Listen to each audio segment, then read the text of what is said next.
अल्लाह से, भगवान से, ईश्वर से, परमात्मा से प्रार्थना करने के लिए लाउड स्पीकर की जरूरत नहीं है। रमजान का जो महीना है ये तो दुआओं और इबादत का महीना है।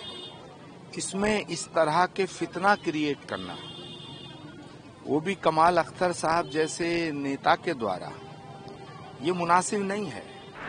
लोगों को तकलीफ पहुंचा करके, लोगों को बहरा करके और अपनी इबादत करोगे तो ये इबादत अल्लाह को कबूल नहीं होगी। दूसरे के दिल को दुखाओ, दूसरों को परेशानी पैदा करो, ये तो पैगंबर ने नहीं सिखाया। पैगंबर इस्लाम की जो नसीहत है वो ये नहीं है। अल्लाह से, भगवान से, ईश्वर से, परमात्मा से प्रार्थना करने के लिए लाउड स्पीकर की जरूरत नहीं है। भाव की जरूरत है, नियत की जरूरत है। और रमजान का जो महीना है ये तो दुआओं और इबादत का महीना है। इसमें इस तरह के फितना क्रिएट करना, वो भी कमाल अख्तर साहब जैसे नेता के द्वारा, ये मुनासिब नहीं है। ये मुल्क के खिलाफ है। ये हमारे तमाम संविधान की संवैधानिक व्यवस्था के खिलाफ है। लोगों को तकलीफ पहुंचा करके, लोगों को बहरा करके और अपनी इबादत करोगे तो ये इबादत अल्लाह को कबूल नहीं होगी। क्योंकि दूसरे के दिल को दुखाओ, दूसरों को परेशानी पैदा करो, ये तो पैगंबर ने नहीं सिखाया। पैगंबर इस्लाम की जो नसीहत है वो ये नहीं है। तो मुझे लगता है कमाल अख्तर साहब को अभी पैगंबर की जिंदगी और उनकी हयात और उनकी हदीसें पढ़ने की जरूरत है। इस्लाम के नाम पर ये सियासी बवाल करना, ये इस्लाम के खिलाफ है। तो मुझे लगता है कि कमाल अख्तर को इस्लाम की स्टडी करनी चाहिए और थोड़ा बहुत इल्म और ज्ञान अखिलेश यादव जी को भी देना चाहिए। मुख्यमंत्री केरला भी बौखला गए हैं, वो भी कह रहे हैं कि गलत है। जितने भी गुनाह हुए हैं उनके ऊपर जो पर्दे डाले गए वो पर्दे हटने चाहिए। क्योंकि जब गुनाह के ऊपर पर्दे डाले जाते हैं तो गुनाह बढ़ जाता है। वो गुनाह छिपता नहीं है, एक दिन वो गुनाह सामने आता है, वो पाप सामने आता है।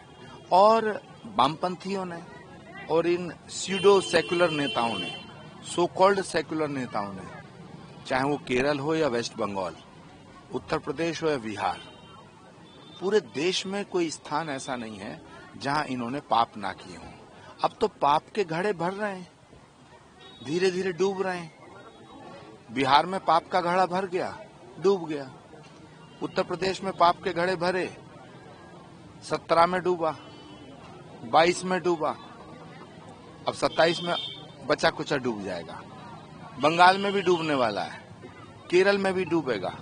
तो जहां जहां पाप के घड़े भर चुके हैं उनका डूबना तय है, उनके डूबने का वक्त आ गया है। तो इसलिए तिलमिला रहे हैं, इनके पेट में दर्द हो रहे हैं, क्योंकि इन्होंने इतने गुनाह किए हैं। सेकुलरिज्म के नाम पे हिंदुओं को और हिंदुओं की आस्था के साथ जो खिलवाड़ किया है, जो इस देश को इस्लामिक कंट्री बनाने की साजिश की है, इस मुल्क में शरिया लागू हो जाए, जो ख्वाब कभी बाबर ने देखा, जो ख्वाब कभी औरंगजेब ने देखा, जो ख्वाब कभी तैमूर लंग ने देखा, जो ख्वाब कभी महमूद गजनवी ने देखा, जो ख्वाब आईएस का है, उस ख्वाब की तामीर कैसे हो, इसमें परेशान है ये।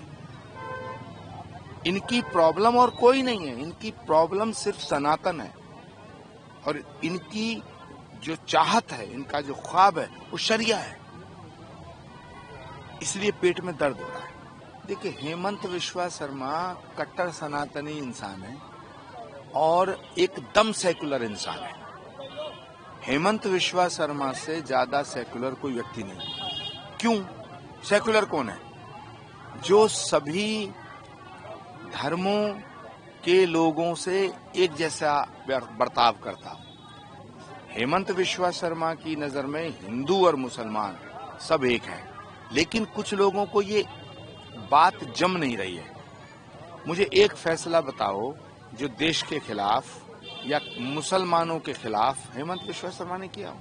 हेमंत बिश्वा शर्मा ये मानते हैं कि भारत माता की जय बोलने वाले, वंदे मातरम कहने वाले, भारत के संविधान में आस्था व्यक्त करने वाले, भारत की मिट्टी का तिलक माथे पे लगाने वालों का हिंदुस्तान है। क्या बुरा करते हैं? क्या बुरा कहते हैं? भारत की जमीन बांग्लादेशियों के लिए नहीं होनी चाहिए। भारत की जमीन पाकिस्तानियों के लिए नहीं है। भारत की जमीन चीन में रहने वालों के लिए नहीं है। तो अगर कोई व्यक्ति भारत में गलत तरीके से रह रहा है, उसको यहां से भगाने की बात हेमंत बिश्वा शर्मा करते हैं, तो इनके पेट में क्यों दर्द होता है? ये वो लोग हैं, हेमंत बिश्वा शर्मा के खिलाफ वो लोग बोल रहे हैं जो भारत को बांग्लादेश बनाना चाहते हैं। तो भाई तुम बांग्लादेश में जाके रहना शुरू कर दो।